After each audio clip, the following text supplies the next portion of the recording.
For the Act concerning the licensing of premises to sell alcohol, see Licensing Act 2003.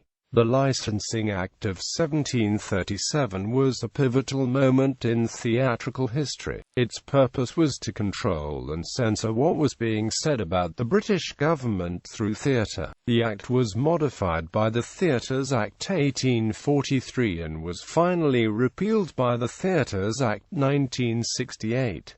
Purpose of the Act. The British Parliament, as well as the King, felt that the Act was necessary. At the time, theatre was open source in terms of content. Although there were laws that weren't strictly enforced, people had free rein to say anything they wanted through theatre, and in this case, that included all the troubles with the government. The free speech of theatre posed a threat to the government, as this opened doors for revolutionists to spread their beliefs and opinions to the masses without concern of the government intervening. This concerned politicians since with no censorship the people could ridicule and plot against their own government without recourse. While the government was concerned, there was no legitimate need for a censoring act at the time prior to 1737.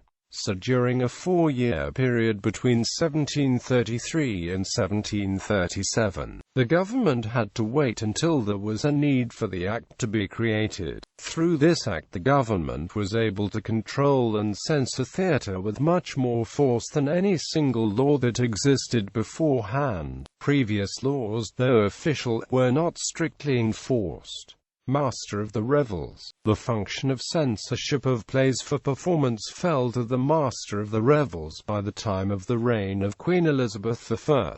The power was used mostly with respect to matters of politics and religion. It was certainly exercised by Edmund Tilney, who was master from 1579 to 1610. Tilney and his successor, George Buck, also exercised the power to censor plays for publication. The Master of the Revels, who normally reported to the Lord Chamberlain, continued to perform the function until, with the outbreak of the English Civil War in 1642, stage plays were prohibited. Stage plays did not return to England until the Restoration in 1660. During the creation of the licensing of 1737, Robert Walpole was the standing Master of the Revels.